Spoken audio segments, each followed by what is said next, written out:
Tell this guy. Hold this guy. Yo, yo, yo, yo, yo, yo. Yo, yo, yo, yo. Come on.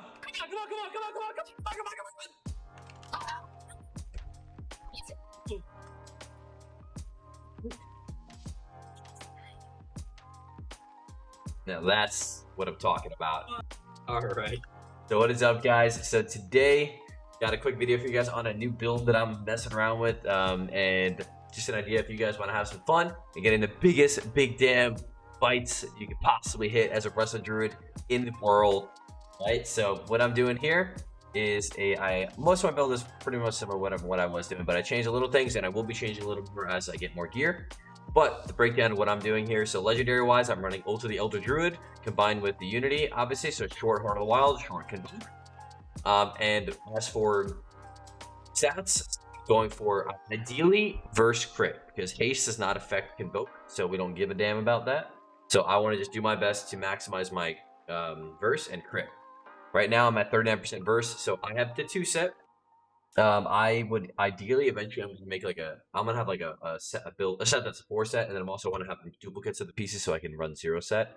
If you run 0 set, you'll maximize your versatility. You should probably be able to, if you're in duelist gear, you should be pushing like 40 to 41% versatility. I'm at 39 here, and if you're full 4 set, I want to say you're probably around 33 to 35 ish. I want to guess.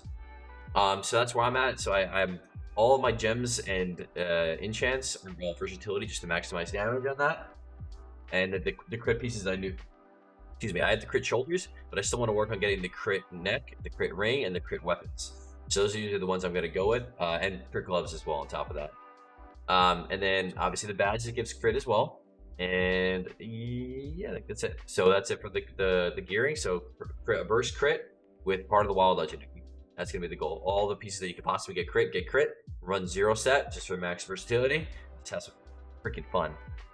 Okay, and then also the most important part, obviously, is the Soulblind tree. This is where a lot of the most of the damage is coming from for all these modifiers. So I'm running Corin on Night Fae.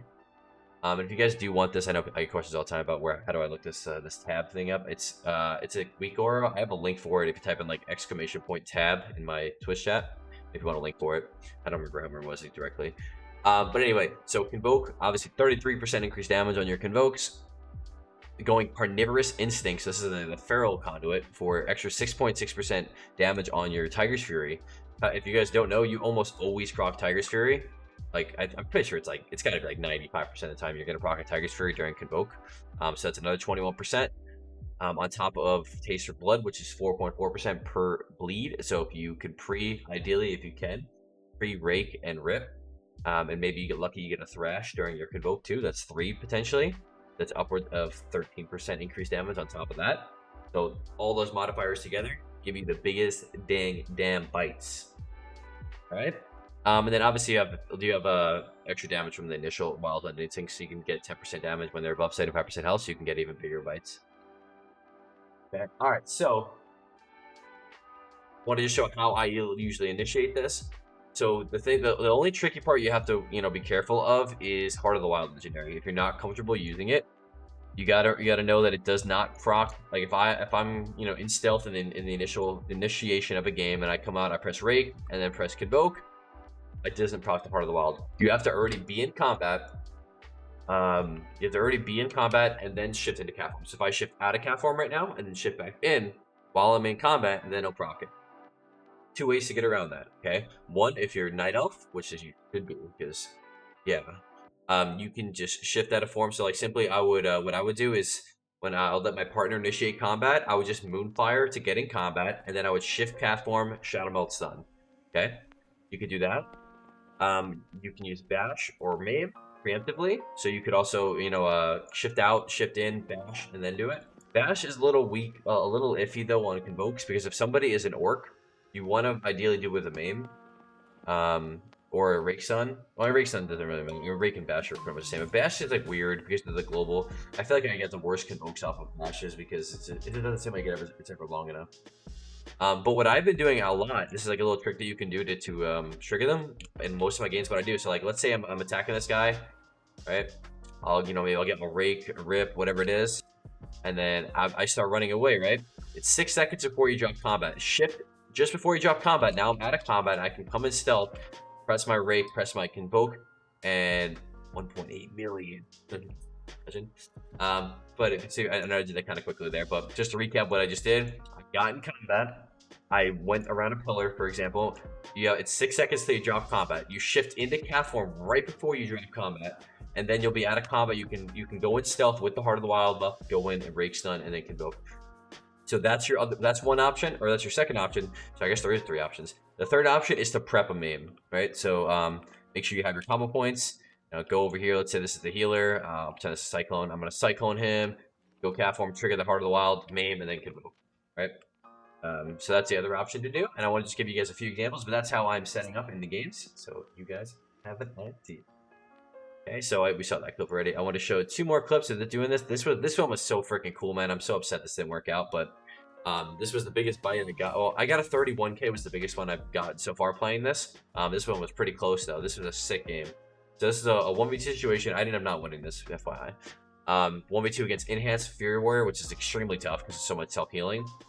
So what I do, and this goes for any 1v2 situation, if you do want to, snag some 1v2s, is you got to isolate a target using usually Vortex or a clone or a root, and then bringing the target behind a pillar, meld convoking or like maim convoking, whatever whatever you got to do. So what I do here is I bait. We have a little bit of separation. The Fury Warrior is right below here. So I get a little bit of space here. I'm going to drop a Vortex onto the Fury Warrior. I actually get I catch his heroic leap, so it sucks him back. Unfortunately, he intervenes to catch back up, and then but I do my best to split them. So I Vortex one target, get behind this pillar here, and I'm gonna melt. Unfortunately, he intervenes, so this was kind of an annoying part here. So this was fucking. I'm so proud of myself, man. So if you guys did see what happened here, so what actually happens, right? So he intervenes. I can't stun him because intervene, right? So I have to wait out the stun. I'm already like ready to stun. I'm trying to separate these guys. I wait for the maim to end, or sorry, the intervene to end. I stun him here, but the warrior is already in the midst of running to the shaman. And remember, you can't have 2 targets stacked, otherwise it's gonna fuck up your bite ratio. So I actually bait him to go. I run over here. I bait him to come around the front side, and then I come back, convoke while moving, and then drop a convoke while I'm there. So I bait him to go this way, pop the convoke. I get so close, 20. I get about to like 15, 20%, man. I don't snag the kill. Actually, that shaman hit a 40k blood or chain harvest right after that, which is ridiculous. But and then one more example I want to show you guys of doing this. So this is kind of like the clean setup. This is ideally what I would like to do. I guess I clipped it a little too early. Basically what I did is I made sure these guys didn't have trinkets. I bashed the off target into a clone, and I already had a main prepped. I have 5 combo points ready to go already. So I bash, clone, and then I shift into cat form, trigger the Heart of the Wild, and then come over here and maim convoke. And I'd be getting some insane. I got a 22. I got 22k non-crit. That was I think there was 217k non-crits. But I'm getting like the most enormous amount of crits I've seen. Yeah, I think that's about it on the build. And so if you guys have any questions about what I'm doing or what I did or anything else you want to know, let me know in the comments. Like the video, subscribe to the channel, and hopefully see you in the next one. Peace out.